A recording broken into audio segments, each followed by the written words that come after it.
Bismillahirrahmanirrahim. Assalamualaikum warahmatullahi wabarakatuh. Waalaikumsalam warahmatullahi wabarakatuh. Innal hamdalillah nahmaduhu wa nasta'inuhu wa nastaghfiruh wa na'udzu billahi min shururi anfusina wa min sayyiati a'malina. Man yahdihillahu fala mudilla lahu wa man yudlil fala hadiya lahu. Wa asyhadu an la ilaha illallah wahdahu la syarika lahu wa asyhadu anna Muhammadan 'abduhu wa rasuluh. Ya ayyuhalladzina amanu taqullaha haqqa tuqatih wa la tamutunna illa wa antum muslimun. Aw kama qala ya ayyuhan nasu taqu rabbakum alladzi khalaqakum min nafsin wahidah wa khalaqa minha zawjaha wa bassa minhuma rijalan katsiran wa nisaa'a wattaqullaha alladzi tasaaluna bihi wal arham innallaha kana 'alaykum raqiba. Ya ayyuhalladzina amanu taqullaha wa qulu qawlan sadida yuslih lakum a'malakum wa yaghfir lakum dhunubakum wa may yuti'illaha wa rasulahu faqad faza fawzan 'azima. Amma ba'd, fa inna asdaqal kalami kalamullah wa khairal huda huda Muhammadin sallallahu alaihi wa ala alihi wasallam wa syarrul umuri muhdatsatuha wa kullu muhdatsatin bid'ah wa kullu bid'atin dhalalah wa kullu dhalalatin finnar. Allahumma shalli ala nabiyyina Muhammadin wa ala alihi wa sahbihi wa man tabi'ahum bi ihsanin ila yaumiddin. Ayyuhal ikhwah, bapak-bapak, ibu-ibu, kaum muslimin yang dimuliakan oleh Allah Subhanahu wa taala, tentu yang tidak akan pernah kering lidah kita yang pertama, kita bersyukur kepada Allah Tabaraka wa taala dengan segala nikmat-nikmat yang diberikan kepada kita di mana pada saat pagi hari ini. Atas nikmat Allah Subhanahu wa taala kita masih diberikan agama yang hak, agama yang lurus, yaitu al-Islam, agama di mana tidak ada lagi agama selainnya. Oleh sebab itu, kita syukur kita kepada Allah Subhanahu wa taala sebagaimana Allah menjanjikan kepada kita, la in syakartum la azidannakum wa la in kafartum inna 'adzabi lasyadid. Artinya, jika kalian pandai bersyukur dengan nikmatku, kata Allah, la azidannakum, Allah akan tambah nikmat buat kalian. Wa la in kafartum inna 'adzabi lasyadid. Jika kalian kufur terhadap nikmatku, kata Allah, ancamannya apa? Terancam dengan azab yang syadid, yang keras. Nah, oleh sebab itu, jamaah rahimani rahimahullah, yang diinginkan oleh Allah Subhanahu wa taala, kita ini adalah seorang hamba yang bersyukur. Karena kita tidak akan mungkin menilai-nilai, melihat-lihat nikmat Allah Subhanahu wa taala berapapun bentuk kecilnya.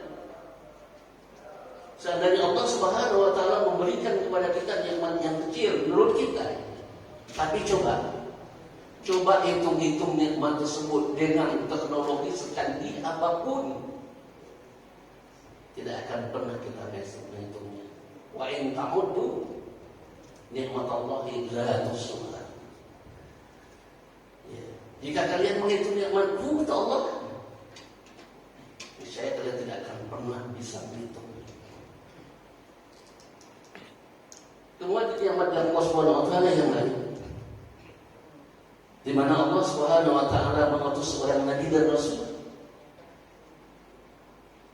Beliau adalah Muhammad sallallahu alaihi wasallam, khatamun nabi yang tidak ada pernah lagi ada nabi sesudahnya. Walaupun menjelang hari kiamat nanti, ya, akan ada 30 orang yang mengaku sebagai nabi palsu. Bahkan seorang wanita pun juga dia mengaku sebagai nabi. Alhamdulillah pada Allah Subhanahu wa taala sudah meninggal.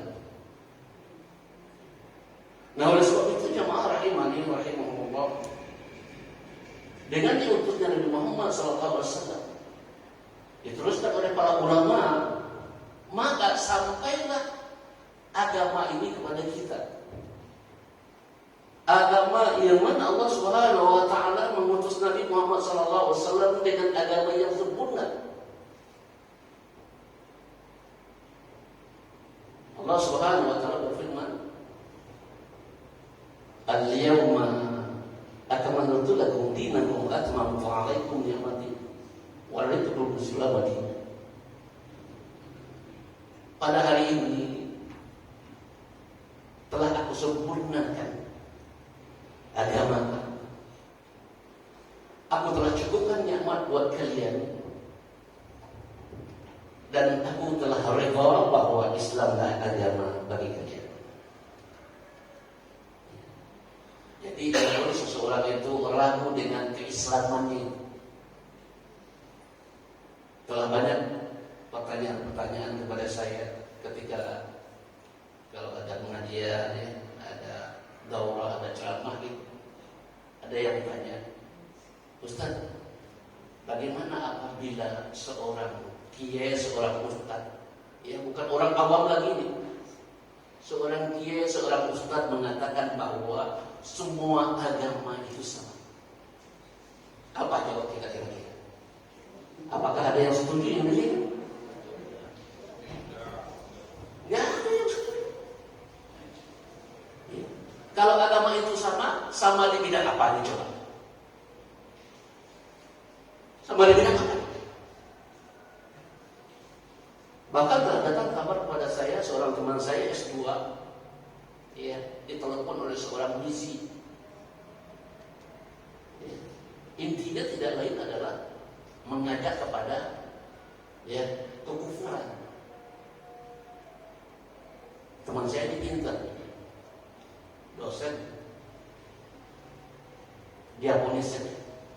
Kami umat Islam meyakini bahwa Isa alaihissalam adalah seorang nabi dan rasul. Kalau kalian terserah menganggap Tuhan, anak Tuhan, ya, trinitas atau apa bahasanya, itu terserah kalian. Ya. Kami mengakui bahwa nabi dan rasul yang diutus oleh Allah Subhanahu wa taala salah satunya adalah Isa alaihissalam. Yang kalian anggap Tuhan, yang kalian anggap nabi, yang kalian anggap anak Allah, dan segala macam.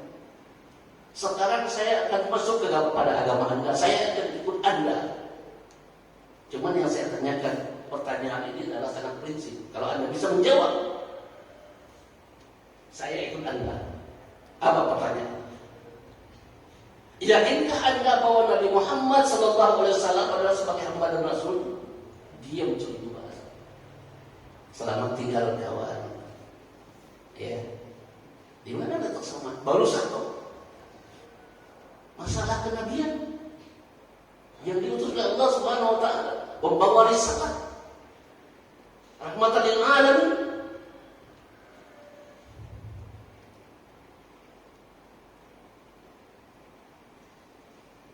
Kemudian ikhwan fillah nazakumullah, sebagai mukadimah saja.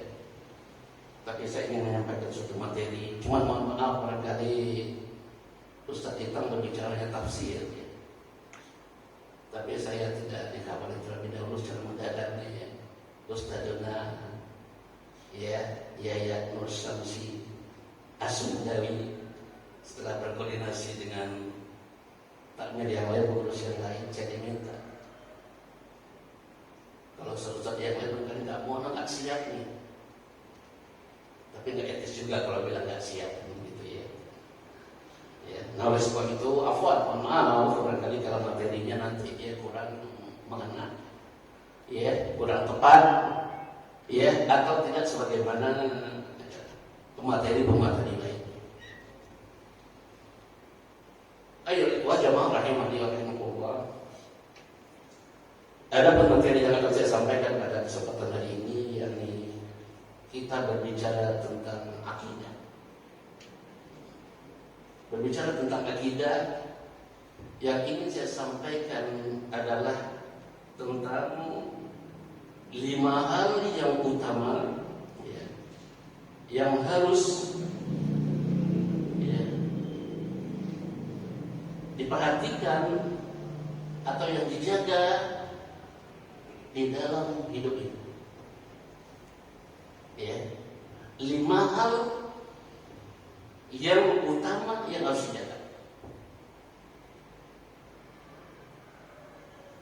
Materi ini terambil dalam sebuah kitab, yakni Nawaqidul Islam. Artinya adalah pembatal dari keislaman. Jamaah rahimani wa rahimakumullah.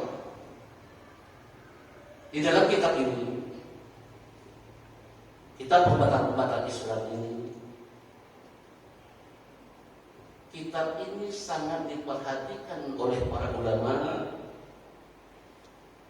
baik dari zaman dahulu sampai zaman sekarang. Ya. Para ulama rahimahullah ta'ala, mereka menulis buku-buku tersendiri, di mana kitab-kitab fikih mereka namakan bab hukmil murtad. Ya, hukmil murtad, yakni bab tentang bagaimana hukumnya apabila seseorang itu murtad. Dan kemudian mereka di dalam bab ini menyebut beberapa hal hukum-hukum di mana ketika ada seseorang yang terjerumus di dalam.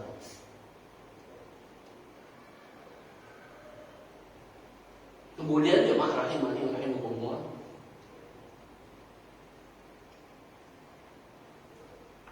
sesuai dengan tema bahwa setidak-tidaknya ada 5 yang harus dijaga di dalam hidup ini. Apa poin pertamanya?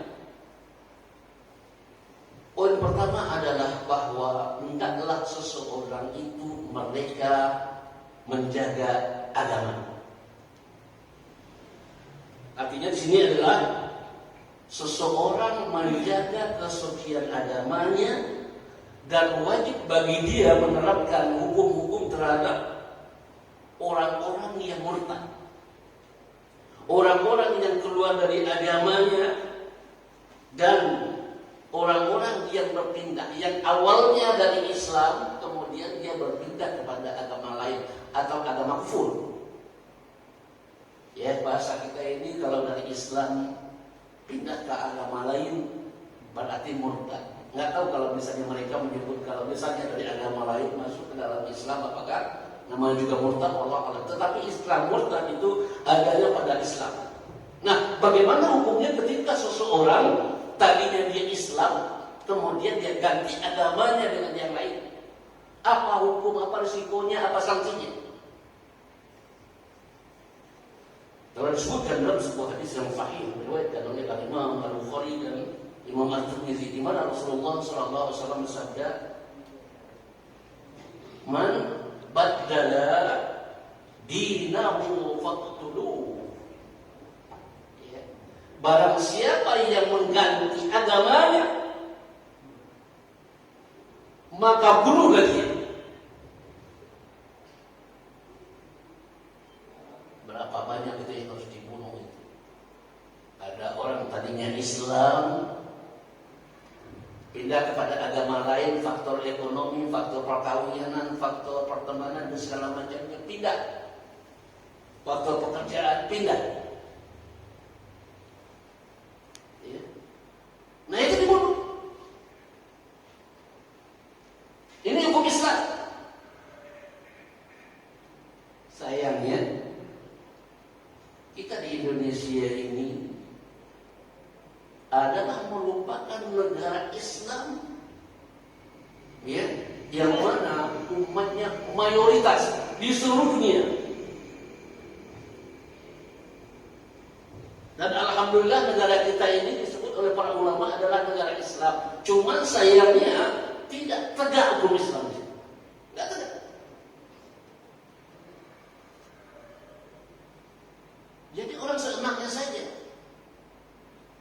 apa yang mereka lakukan ya sampai menghilangkan nyawa seseorang. Paling tinggi berapa? 15 tahun. Bagi penjahat, bagi orang yang suka membunuh, yang keluar masuk ke dalam penjara, ya, dalam penjara itu bagi mereka sih enak aja kayak kita di luar aja. Jadi ketika dia melakukan perbuatan jahat, dia membunuh masuk penjara, keluar baru 2 hari bunuh lagi dengan jenis-jenis kejahatan yang lain. Nah, bagaimana kalau dia dibunuh? Seandainya dia membunuh orang, dia dibunuh lagi. Ini baru mengganti agama. Tidak merugikan orang lain. Tetapi yang paling parah adalah syariat Allah Rabbul Alamin dipermainkan, bayar. Kalau di kita kan yang paling ketat hukumnya apa? Apabila merugikan orang lain, tetapi merugikan zat yang maha besar, yang maha agung, maha pencipta, diabaikan saja. Nggak ada di antara kita ini yang tidak mau berdirinya hukum Islam, itu nggak ada. Walaupun tidak berdirinya daulah Islam di Indonesia ini, tetapi bila mana berdirinya hukum Islam, alhamdulillah.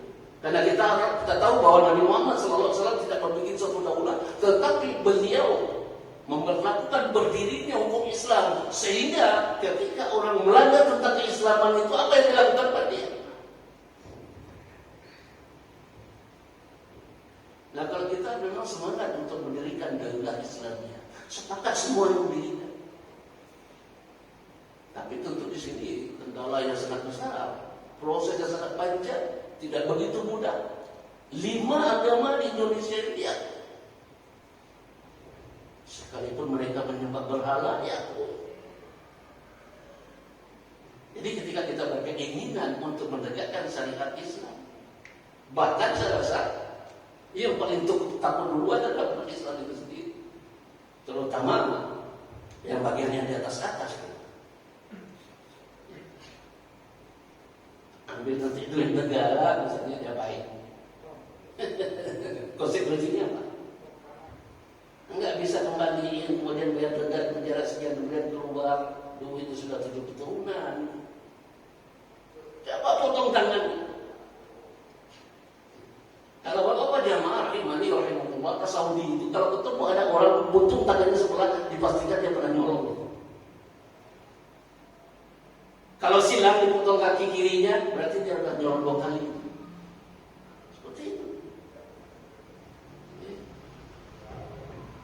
Nah, maka dari itu, ikhwan fillah rahimakumullah, mengganti agama, pindah dari Islam ke agama lain, murtad, maka konsekuensinya adalah dibunuh. Maka disebutkan dalam riwayat lain, mana Rasulullah SAW bersabda, la yahillu damu mri'in muslimin illa bi ihda salasin, an-nafsi bin nafsi, wa sajil zani, wa tariku lidinihi, al-mufarriqu lil jamaah. Tidak halal darah seorang muslim dengan 1 dari 3 diantaranya adalah pertama karena dia membunuh.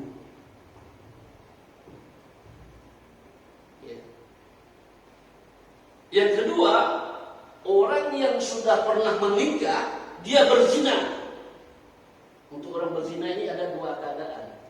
Kalau berzina itu, kalau misalnya dia sudah pernah menikah, laki perempuan punya rejam. Bagaimana rejam? Ditanam separuh badan, kemudian dilempari dengan batu sampai mati.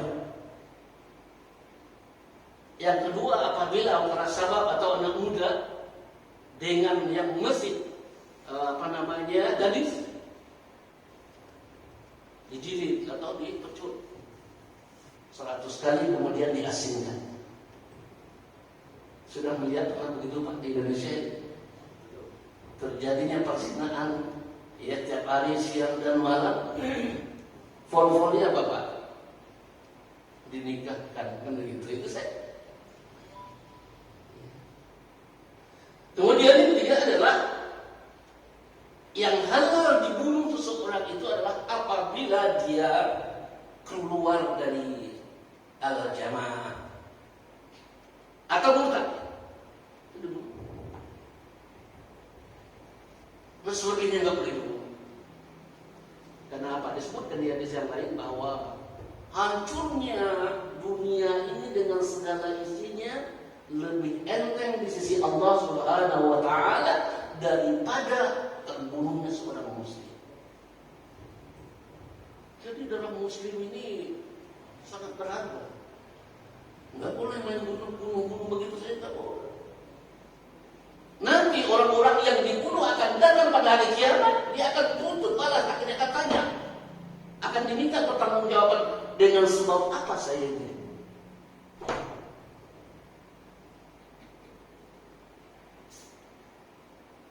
Pembuat dari hadis yang mulia ini para ulama menyebutkan sahihnya adalah wa tariku lidinihi mufariqul jamaah.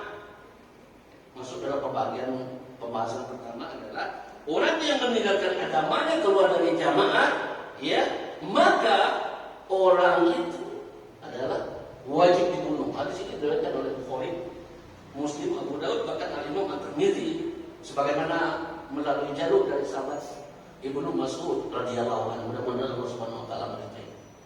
Ini poin pertama yang harus kita perhatikan, bahwa apabila seseorang itu murtad, mengganti agamanya, maka dibunuh.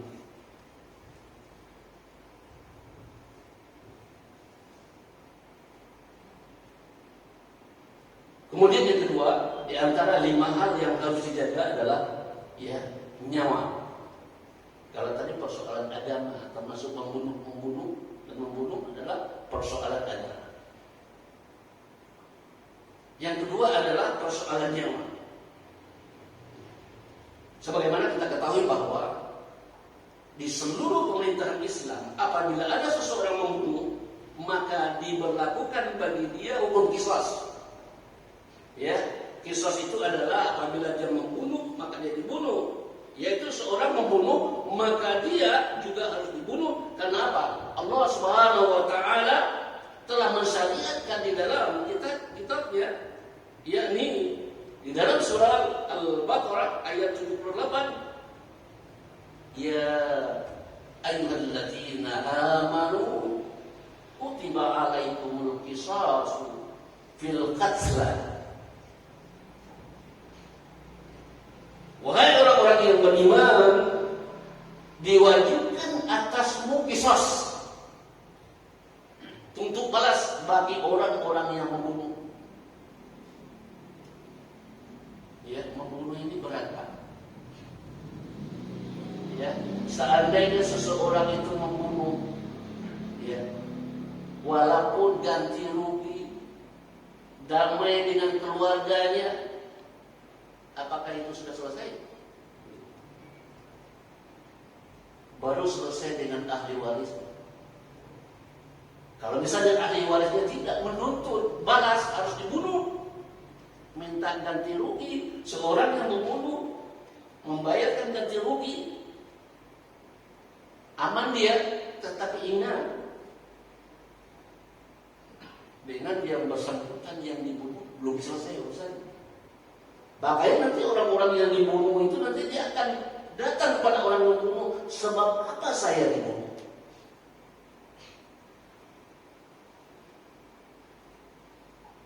Kemudian lanjut ayat ini, Allah Subhanahu wa taala berfirman, "Walakum fil qisasi ayat ya ulil albab la'allakum yattaqun." Di dalam qisas itu ada jaminan kelangsungan hidup bagimu, wahai orang-orang yang berakal, supaya kamu bertakwa kepada Allah Subhanahu wa taala.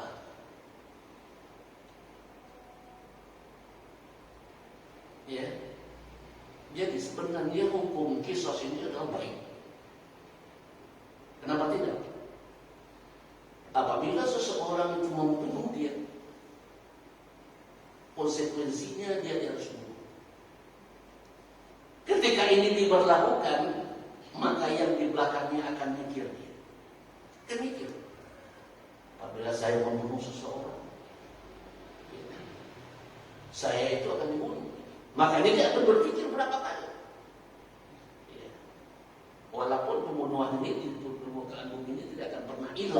Tapi setidak-tidaknya memperkecil porsinya, tidak sebagaimana zaman kita sekarang ini soal urusan 1.000 perak, 2.000 perak membunuh. Ya. Nggak terima misalnya saudaranya ngomong begini dibunuh, coba enteng sekali. 1.000 perak, 2.000 perak, nyawa bisa melayang, bayangkan. Tetapi kalau diberlakukan hukum qisas, orang ini akan berpikir. Tidak semau-maunya saja. Nah maka dari itu, jamaah rahimani wa rahimakumullah, Allah Azza wa Jalla ya memberlakukan hukum qisas ini adalah bagi orang-orang yang membunuh, ya, penyebab kehidupan bagi manusia. Kenapa? Bisa mencegah, bisa memperkecil adanya ya pembunuhan yang lain atau kedua.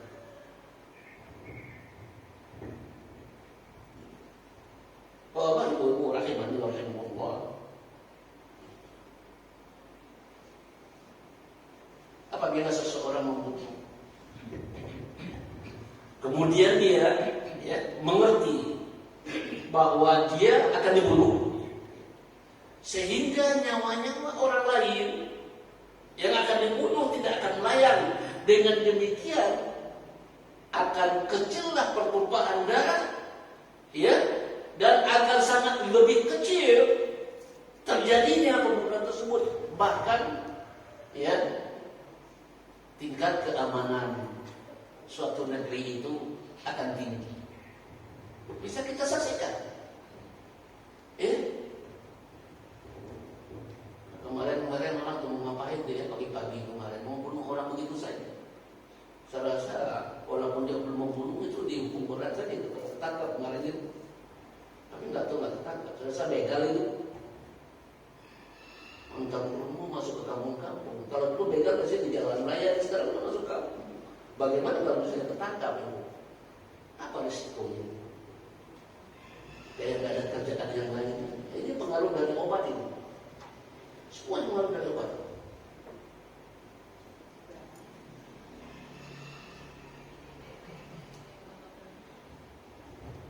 Jamaah rahimani wa rahimakumullah. Nah oleh sebab itu, ya, seandainya Allah belum mengizinkan berdirinya daulah Islam di negeri kita ini, ya, setidak-tidaknya diberlakukan hukum-hukum Islam. Ya. Karena apabila diberlakukan hukum Islam, ya, kejahatan-kejahatan itu akan berkurang. Keamanan itu akan terjaga.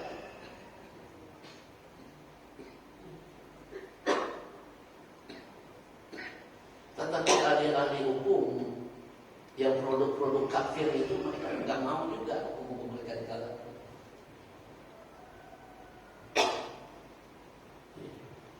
Kita berdoa pada Allah Subhanahu wa taala. Yang pertama tentu ya negeri kita ini dipimpin oleh orang yang bertakwa. Bukan orang yang tidak jelas. Kemudian diberlakukannya hukum Islam. Tapi sayangnya kalau kita lihat sama sekarang ini, dari semua lini, dari semua penjuru, kok mereka nyerbu orang Islam, ada apa? Kesalahan orang Islam itu apa sih kalau kita lihat? Ada kesalahan orang Islam? Apa yang mereka lakukan? Barangkali kalau nggak ada umat Islam di negeri kita ini entah sudah diterbalikan oleh Allah Subhanahu wa taala. Di negeri kita ini masih banyak orang menyembah Allah Subhanahu wa taala, walaupun juga ada sebagian campuran. Tapi alhamdulillah sepanjang tegaknya kalimatullah di sini, ya, Allah masih lindungi kita ini.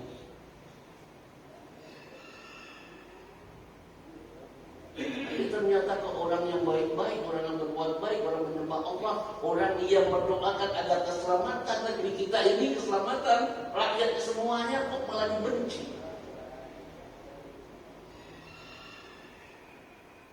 Cikal bakal dari orang alim adalah pesantren, kok pesantren mau ditutup.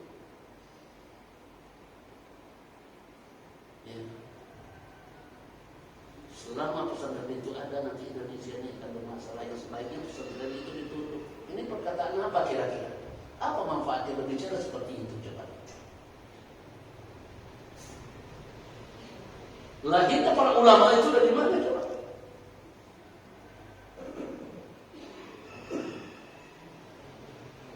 Yang menyampaikan kebaikan dan beramar ma'ruf nahi munkar itu siapa? Di dalam Islam itu ada amar ma'ruf nahi munkar. Di agama lain tidak ada. Kenapa? Kita hidup di dunia ini ibarat kita berada di atas bahtera yang luas.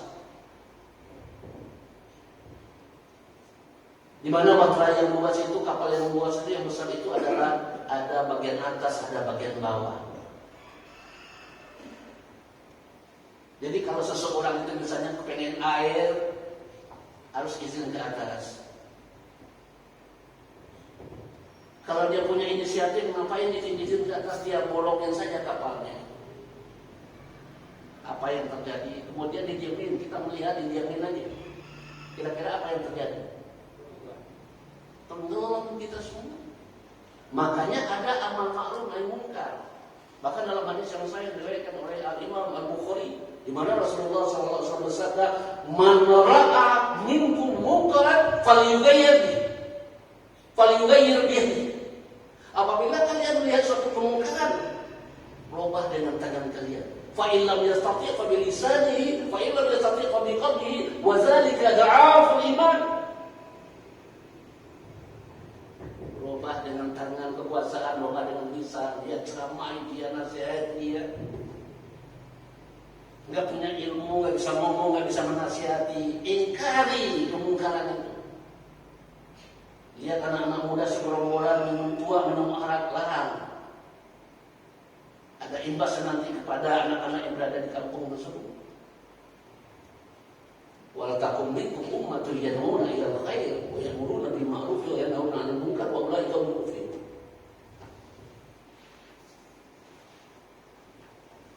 Ada amar ma'ruf nahi munkar. Tapi sayangnya ulama kita ya beramar nahi munkar itu malah kok diskriminasi, kok ditahan, kok dipenjara. Coba bayangkan. Jadi apakah orang harus disuruh berbuat buruk atau bagaimana? Orang baik saja kok dilarang? Harus balikan berarti semuanya berbuat buruk saja. Apakah kalian menghendaki kemungkaran Allah Subhanahu wa taala memberikan azab kepada kalian? Sebab azab, sebab musibah, sebab bencana terjadi itu dua hal di antaranya. Yang pertama adalah biiznillah, qadarullah, atas kehendak Allah. Dan yang kedua adalah atas maksiat dan dosa manusia. Jadi jangan salahkan Allah ketika terjadi ini dan itu ya, segala bentuk musibah. Faktornya siapa? Manusia. Kalau manusia itu taat kepada Allah Subhanahu wa taala, Allah turunkan barakah kepada mereka. Maka dari itu kan berbagi-bagi ini. Ya, ada nikmat, ada maksiat, ada musibah. Kenapa? Karena yang menyembah Allah Subhanahu wa taala di permukaan bumi ini masih banyak.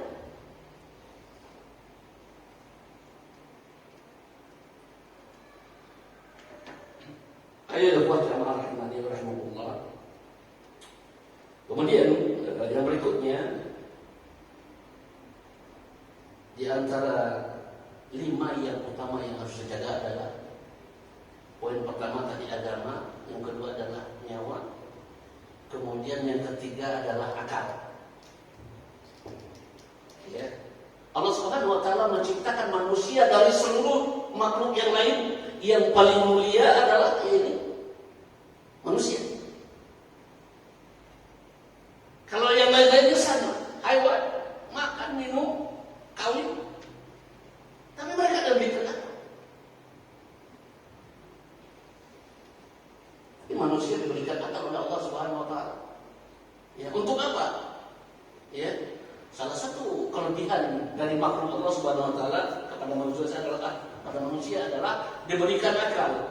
Ya, ini tidak lain agar dengan akalnya itu dia bisa membedakan antara mana yang hak, mana yang batil, mana yang maslahat, mana yang mudarat.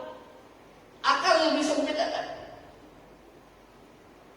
mana yang buruk, mana yang baik, mana yang kotor.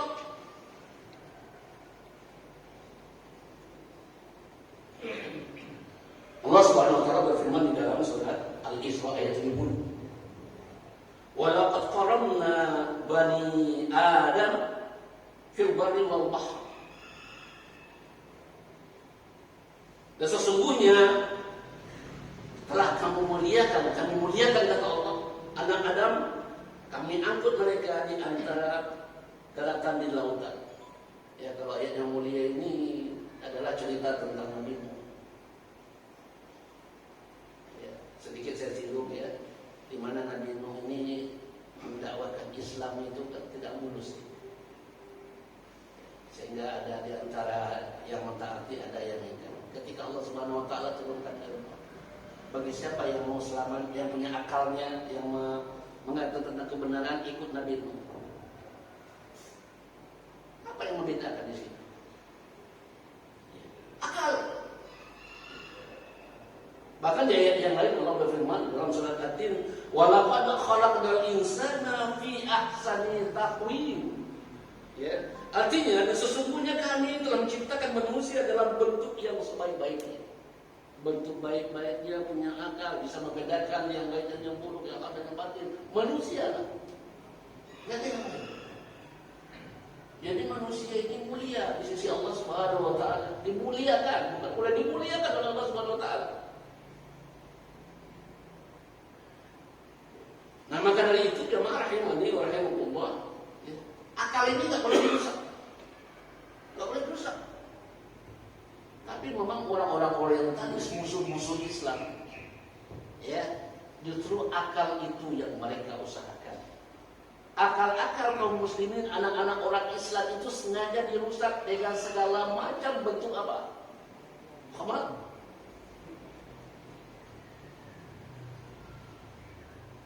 Dengan segala macam, dengan segala jenis.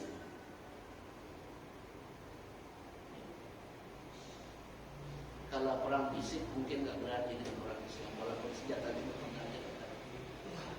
Tapi perang ideologi, perang kesehatan, segala macam itu cara mereka. Kalau sudah anak negeri, generasi muda itu dihancurkan, apalagi kekuatan suatu negara itu. Itu tujuan. Dan anehnya, ajibnya, kok para petinggi itu ya dengan mengharapkan dunia yang tidak seberapa, mereka berani mengorbankan negaranya, mengorbankan anak-anak, segala bentuk yang merusak akal diimpor secara besar-besar. Kalau boleh legal, mungkin dilegalkan. Mungkin juga ada yang sebagainya dilegalkan. Nah, ini lain adalah tujuan dari musuh-musuh, ya, baik musuh Islam, musuh negara, untuk menghancurkan generasinya. Kalau boleh kita ambil tamsil ini, negara Islam ini sebagaimana kata Nabi, ya, kalian ini ibarat makanan yang empuk, yang enak, yang lezat, dan semua orang itu akan memperebutkan. Dari sana sini itu memperebutkan. Sehingga keluarlah sebuah hadis ketika Nabi mengatakan demikian, sahabat bertanya, "Wahai Rasulullah, apa kami sedikit?" Justru kalian itu adalah banyak. Banyak ya. Lebih banyak daripada yang lain, tapi apa sebabnya? Hubud dunia wa karahiyatul maut. Kalian cinta kepada dunia, takut kepada kematian. Ya, boleh jemaah lihat bagaimana buih di lautan ya. Boleh itu melunjuk tinggi, tapi ketika ditiup angin buyar begitu saja, nggak ada kekuatannya. Nah, jadi akal itu harus dijaga. Nggak boleh dirusak. Allah Subhanahu wa taala tidak reda dengan perbuatan yang demikian. Karena apa? Karena Allah menginginkan hamba-Nya itu agar mereka memelihara akalnya, menjaga akalnya, agar mereka bisa mentaati Allah, bisa membedakan mana yang syirik, mana yang tauhid, mana yang bid'ah, mana yang sunnah, ya, mana yang taat, mana yang maksiat. Akal yang bisa membedakan, walaupun tergelincir juga dengan godaan syaitan. Ya, syaitan juga pintar. Bahkan tidak jarang juga di antara orang yang mempergunakan akalnya, tadinya akalnya lurus, sehat, dia menggunakan dengan baik, tergelincir pada semua manusia. Semuanya itu adalah talbis iblis, perangkap syaitan. Maka dari itu ada ayat di dalam Al-Quran di mana Allah berfirman, ya ayyuhalladzina amanu dkhulu fis silmi kafah wa la tattabi'u khutuwati syaitan innahu lakum aduwwun mubin. Tapi orang-orang ikhlas insyaallah akan dijaga oleh Allah Subhanahu wa taala. Ya, dari godaan syaitan, syaitan musuh bagi kita sampai hari kiamat. Manusia yang sombong, laknatullah alaihi. Ya, makhluk Allah Subhanahu wa taala yang sombong. Dan dia sudah punya komitmen dengan Allah Subhanahu wa taala, minta dihidupkan sampai hari kiamat. Untuk apa itu? Untuk menjerumuskan manusia.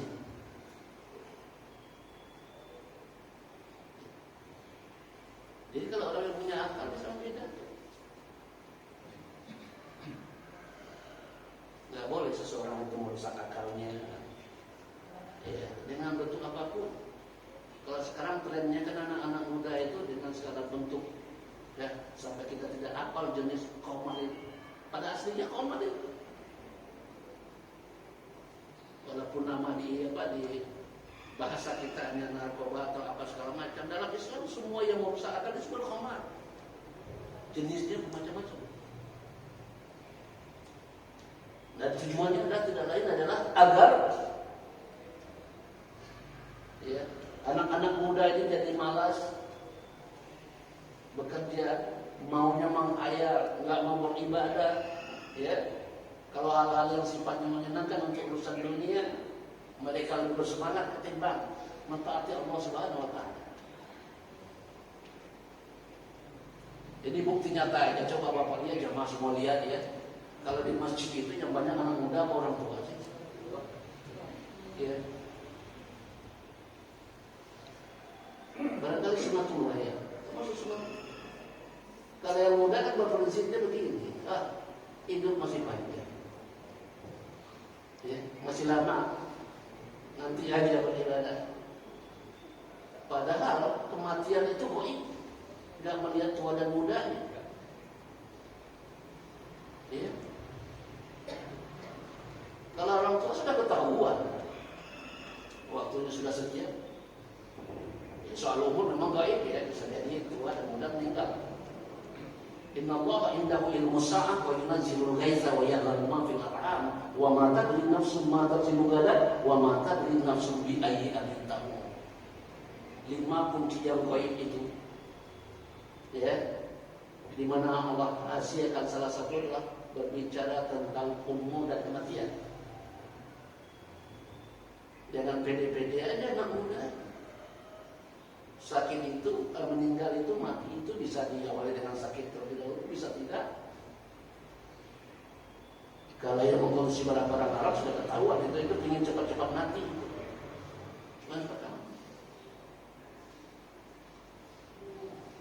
Nah, kalau manusia tahu tentang kebaikan, orientasinya bukan dunia, dia tahu bahwa nanti kita itu akan hidup yang kekal. Di mana perbandingan disebutkan dalam Al-Quran, 1 hari kehidupan akhirat itu sama dengan 50.000 tahun kehidupan dunia.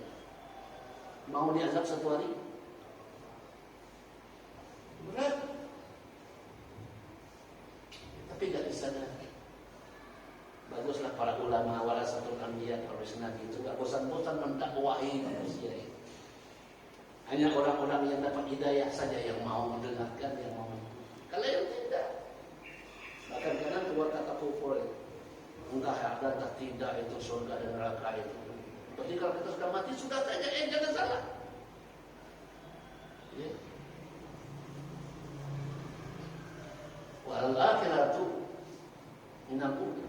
Akhirat itu yang awal. Wal akhiratu khairu wa abqa, akhirat kekal. Yakin.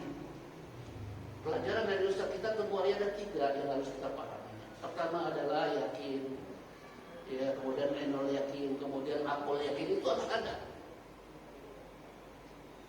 Allah Subhanahu wa taala melalui lisan Nabi sallallahu alaihi wasallam mengatakan kepada kita adanya surga, adanya neraka. Yakin kita.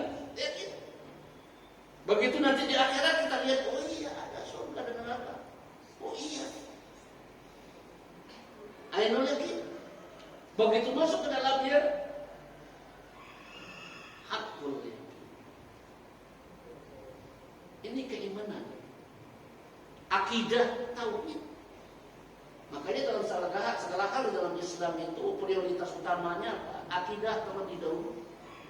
Kalau orang sudah berakidah, berkeimanan baik, ya, maka segala persoalan apa saja mudah bagi dia. Diperintahkan Allah beribadah, dia beribadah. Perintahkan dia sholat, dia puasa. Tapi akidah dulu. Perkenalkan kepada mereka itu setidak-tidaknya 3 hal. Yang pertama, man rabbuka. Yang kedua, ma dinuka. Yang ketiga, man nabiyuka. Perkenalkan itu. 3 persoalan.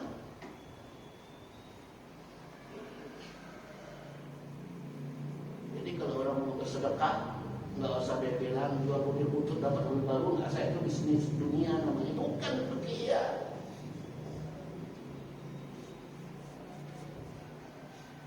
Ketika mereka mempelajari tauhid, mempelajari ibadah, mempelajari bahwa Allah lah yang menciptakan. Habis.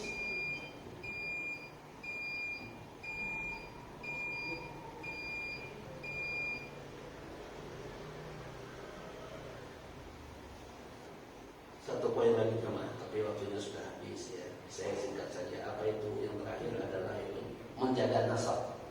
Itu terkait dengan kepada kenapa kok nggak boleh berzina, kenapa kok diharamkan berzina. Ya, menjaga nasab supaya tahu ini anaknya siapa, bapaknya siapa, ibunya. Alhamdulillah, ya, secara hukum dunianya dibikinkan akte itu menentukan. Nah, kalau seseorang itu banyak suaminya, kira-kira ketika dia hamil itu anaknya siapa yang nggak ketahuan. Ya, menjaga nasab ada akte yang saya lakukan. Hanya pembahasannya tentang masalah nasab. Namun karena waktu ya tidak mencukupi, ya, saya rasa lagian juga saya ada sebagai badal saja ya, untuk di sana sini banyak kekurangan. Ya.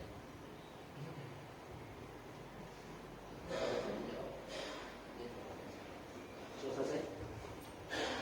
Apa ada yang mau ditanyakan? Silakan.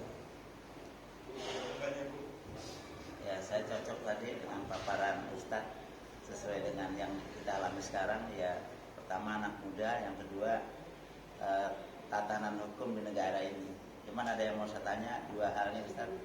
Tadi disampaikan murtad atau membatalkan agama itu bagaimana kalau seorang Ustadz itu dan dia kiai ulung gitu mengatakan selamat Natal dan juga itu kadang-kadang ada ceramah di gereja gitu.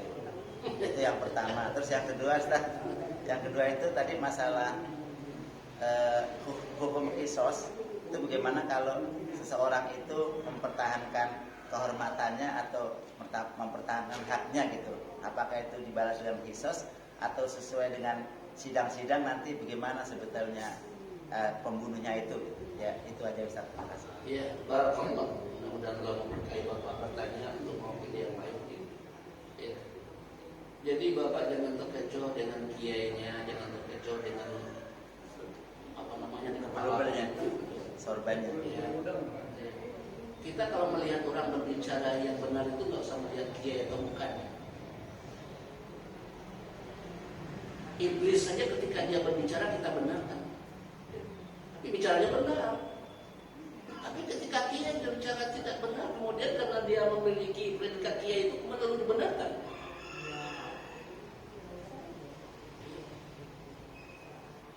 berceramah di gereja. Ini masjid aja bertaburan ya Pak. Ya kalau saya memonis orang itu ya ulama ya bersuuzon atau tidak bersuuzon, ini saya bersuuzon adalah duit aja itu. Dunia saya. Buku dunia. Buku dunia. Itu yang disebut dengan menjual agama, menjual ayat dengan harga yang sedikit. Yang murah. Kumpulkan harta buat kamu dengan dunia seisinya, tidak ada apa-apa. Nanti ketika Allah Subhanahu Wa Taala akan mengazab, tidak akan pernah menyelamatkan anda dengan hal yang demikian. Orang pada senang mereka. Makanya bahasa-bahasa yang sering dipakai itu semua agama sama, semua agama sama. Saya sering membantah itu sama di bidang apanya. Sekadar mengucapkan salam lalu kita masuk Kristen, begitu menurut mereka.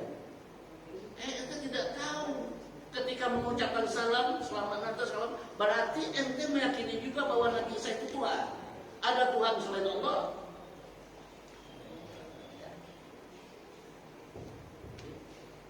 Kalau kita nggak mampu, ini contohnya seperti itu Pak. Tepuk tangan pada mereka. Oh iya, biar kalian pada ikutin kami. Kalau saya berbicara tentang selamat dokter lalu saya jadi dokter, itu pembicaraan apa? Orang bodoh itu. Mengucapkan selamat Natal lalu saya jadi Kristen. Bukan itu bahasanya sebenarnya Pak, bukan. Berarti ente meyakini juga bahwa Nabi Isa itu Tuhan. Tuhan selain Allah. Bagaimana hukumnya? Kekal di neraka nanti berani. Tapi mereka tak sadar. Memang sudah ditutup oleh Allah Subhanahu Wa Taala hatinya. Dia melihat dunia itu kayak melihat surga. Ya, dia melihat dunia itu kayak melihat surga. Ya nggak usah kembangkan. Pokoknya intinya itu aja Pak ya. Bicara orang itu kalau misalnya yang sudah benar, yang sudah ada dalam Islam, dia dengan itu ente butuh duit aja. Makan itu duit nanti biar diazab di neraka itu aja sudah. Sudah hal yang nggak perlu dibahas lagi. Makanya tadi saya sudah duluin. Kalau ada orang mengatakan bahwa agama itu sama, bodoh orang itu ngomong. Ente masuk aja ke dalam agama itu. Kenapa itu masih Islam juga? Tujuannya apa? Motivasinya apa? Tidak lain dia merusak Islam aja. Jangan Bapak lihat ya, dia pakai sorban gede, pakai imamah gitu, nggak usah lihat seperti itu. Mana yang rusak-rusak di kampung aja bicaranya benar, akidahnya benar. Daripada seperti itu udah dibirakan dia Islam. Orang awam goyang itu. Kalau kayak kita ya ente ngomong apa sih? Tapi orang awam tuh gimana? Masa Kiai salah? Begitu jadinya nih. Kiai yang mana? Masa Kiai salah? Al-Maksum Rasulullah SAW. Tapi ini memang dia bikin kesalahan, bukan salah, bikin kesalahan. Kalau salah wajar manusia, kullu bani Adam khata. Wa khairul khata'in at-taubat, kita salah manusia, anak Adam wajar. Bahkan di dalam hadis lain dikatakan, seandainya manusia ini tidak berbuat salah, aku akan ciptakan manusia yang berbuat salah dia bertobat kepada aku. Ya, salah itu wajar. Tapi jangan dibikin-bikin sengaja kesalahan. Yang intinya adalah ya ingin mendapatkan dunia. Wallahu a'lam Pak, apa yang panjangnya sudah jelas kita seperti itu. Bapak yang bertanya juga sudah paham dari seperti itu. Tapi berbagi ilmu saja ya. Nggak apa-apa. Ya, bertanya itu bukan buat kita sendiri. Saya walaupun kadang-kadang ada ustaz mengajar, saya tanya apa intinya, apakah saya tidak tahu. Saya sudah mengajarkan demikian, tapi ketika dijawab oleh ustaz itu yang lain bisa mendengarkan. Jadi dapat ilmu itu merata. Nah kita bermajelis seperti itu, ya dapat ilmu semua. Walaupun ada yang mengerti ada yang tidak, tak apa-apa. Duduk bermajelis ini saja sudah. Pahalanya sudah dikatakan oleh Nabi Muhammad salah katalikan. Barang siapa yang mencari jalan untuk menuntut ilmu, Allah mudahkan bagi dia masuk surga. Duduk di sini aja. Jadi jangan ngantuk-ngantuk dikit, nggak usah pulang nanti habis di sini kalau tidur nggak apa-apa. Dapat ilmu didoakan oleh malaikat, didoakan oleh ikan, didoakan oleh semut. Barangkali yang lain satu kebenaran satu aja lagi kalau tidak. Silakan. Itu mengenai murtad Pak, apakah langsung? Apa? Yang kedua apa tadi Pak? Tadi masalah kisos, Masalah kisos itu Kan intinya adalah apabila seseorang dibunuh dia dibunuh. Ya, di dalam hukum Islam sudah selesai.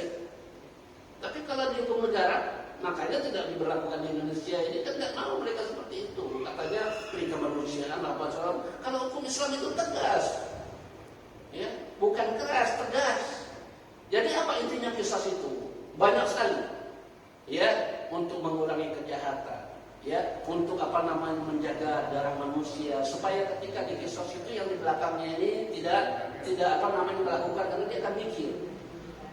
Ya. Jadi kisah itu pun Islam. Nah, mudah-mudahan ketika dia sudah dikisos dosa membunuhnya dia sudah membunuh. Tapi orang nanti akhirnya nanti ketika dia sudah dikisos ya Allah Maha tahu. Allah Maha tahu. Jadi yang penting diberlakukan hukum kisos. Itu salah satu di antara mengantisipasi kejahatan pembunuhan. Itu Pak ya. Pak ini Pak Mustamin. Mengenai murtad Pak, apakah langsung dibunuh? Apakah ada peringatan dulu? Tahap-tahapannya gimana? Kalau orang murtad itu apa ada tahapan peringatan dulu? Apa enggak? Apa langsung dibunuh? Enggak ada peringatan lagi Pak. Enggak ada nasihat lagi ya? Enggak ada nasihat lagi. Balik dulu ke Islam, balik lagi itu enggak? Nanti enak. Daripada saya nanti dibunuh, mungkin saya balik lagi ke Islam kan begitu. Ya enggak, sekali pindah udah. Berapa banyak yang harus dibunuh zaman sekarang? Coba dari Islam nanti udah bercerai dengan apa namanya dengan Nasraniyah, istrinya balik lagi ke Islam. Tadinya mau menikah karena apa? Faktor kerjaan, faktor punya istri orang Nasrani masuk kemudian sekali pindah sudah nggak ada toleransi lagi, bunuh sudah. Kalau masih berbalik berarti mempermainkan apa yang dilegalkan itu enggak sekali saja. Kalau sekali pindah dibunuh mau balik lagi dia udah dibunuh. Kan nggak mungkin. Jadi nggak ada toleransi, nggak ada nasihat lagi. Udah kan sudah ada ayat itu dalam Al-Quran sudah disebutkan ya ayyuhalladzina amanu kutiba alaikumul qisas wa fil qatl. Jangan Pak Mustamin jangan pindah. Ya ayyuhalladzina amanu ittaqullaha haqqa tuqatih wa la tamutunna illa wa antum muslimun wallahu a'lam wa sallallahu ala nabiyyina Muhammadin wa ala alihi washabihi ajma'in. Subhanakallahumma wa bihamdika asyhadu an la ilaha illa anta astaghfiruka wa atubu ilaik. Wa assalamualaikum.